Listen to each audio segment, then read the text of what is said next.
Go get them, President Trump. Reduce that spending. We're behind you 1,000%. Well, he has.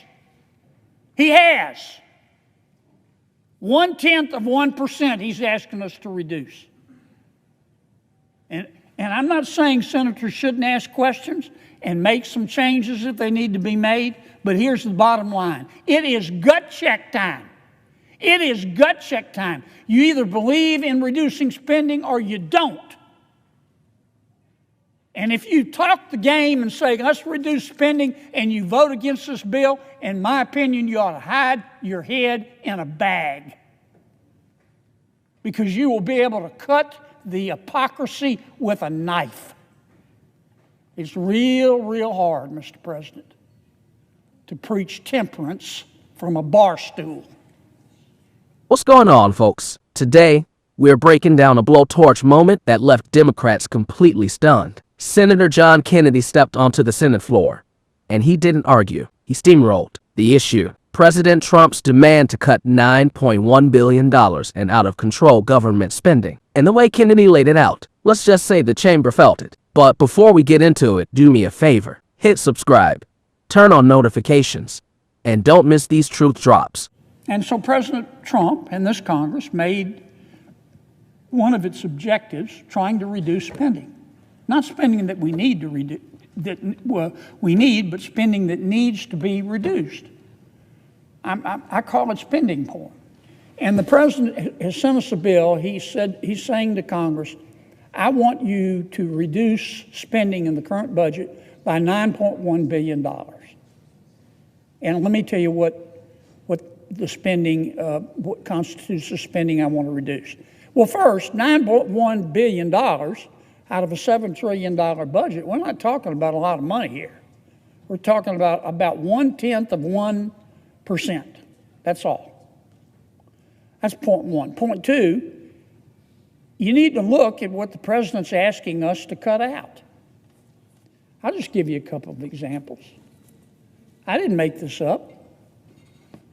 The president is saying we're giving $3 million to Iraq to produce Sesame Street. Maybe we could use that money for something else. The president is saying we're giving $3 million to Zambia for circumcisions and vasectomies. The president's saying we don't need to do that. We've got other priorities. We're giving $500,000 to Rwanda to buy electric buses.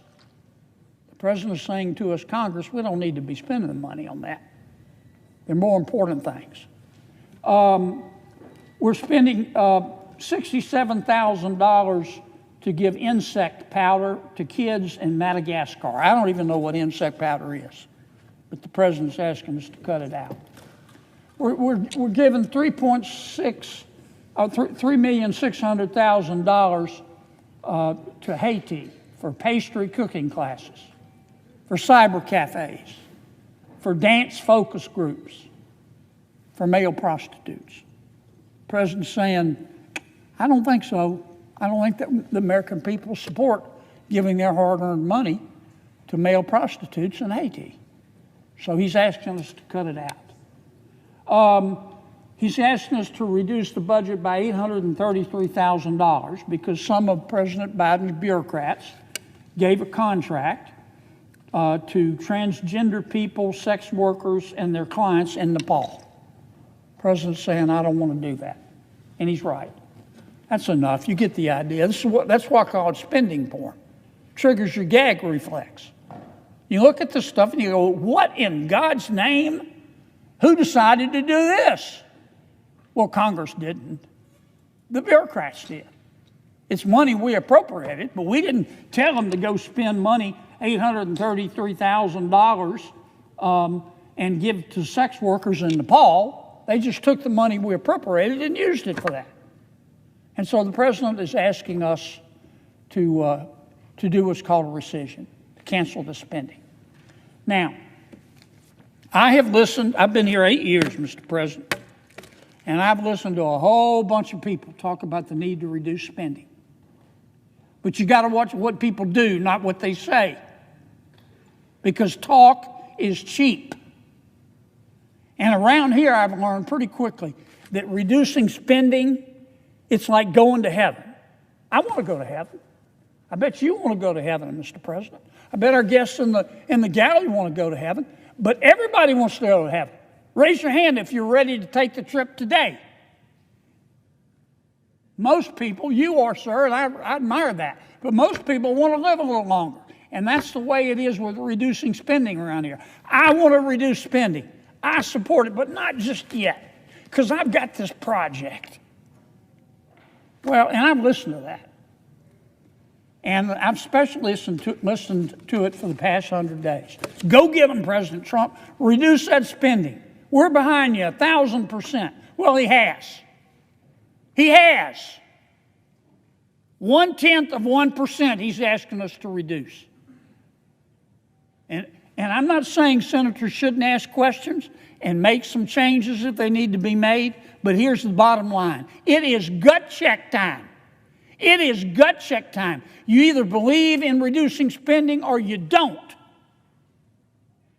And if you talk the game and say, let's reduce spending, and you vote against this bill, in my opinion, you ought to hide your head in a bag. Because you will be able to cut the hypocrisy with a knife. It's real, real hard, Mr. President, to preach temperance from a bar stool. It's gut check. Now let's talk numbers. Trump asked Congress to cut $9.1 billion. Sounds massive, right? Wrong. That's 0.1% of a bloated $7 trillion federal budget. Pocket change. And yet, Democrats are losing their minds. Why? Because of what he wants to cut. Kennedy looked around the room and basically asked, are we seriously spending American tax dollars on this nonsense? Then he read the list. Millions for Sesame Street in Iraq. Circumcision programs in Zambia, electric buses in Rwanda, pastry-making classes in Haiti. He paused, shook his head, and called it exactly what it is, spending porn. Reckless, embarrassing, the kind of waste that makes taxpayers sick to their stomach. Democrats were shifting in their seats, scrambling for excuses, and that's when Kennedy lowered the boom. This is gut check time, folks. He went after senators who love to talk about cutting spending, but suddenly go silent when it's time to vote. He said it's like people who say they want to go to heaven, but don't want to die today. And then came the knockout punch. It's real hard to preach temperance from a bar stool. Translation: you don't get to brag about fiscal responsibility while defending a clown show of foreign giveaways. The room went dead quiet. No rebuttal. No comeback. Nothing. Bottom line, John Kennedy put hypocrisy on full display. Neon lights. No hiding. Now comes the real test. Will lawmakers stand with the American people and back Trump's cuts? Or will they keep feeding the swamp? One thing's clear, after that speech, Democrats were flat out speechless. If you're tired of watching your money get burned, drop a comment and let me know. And don't forget, subscribe, hit the bell, and I'll see you in the next one.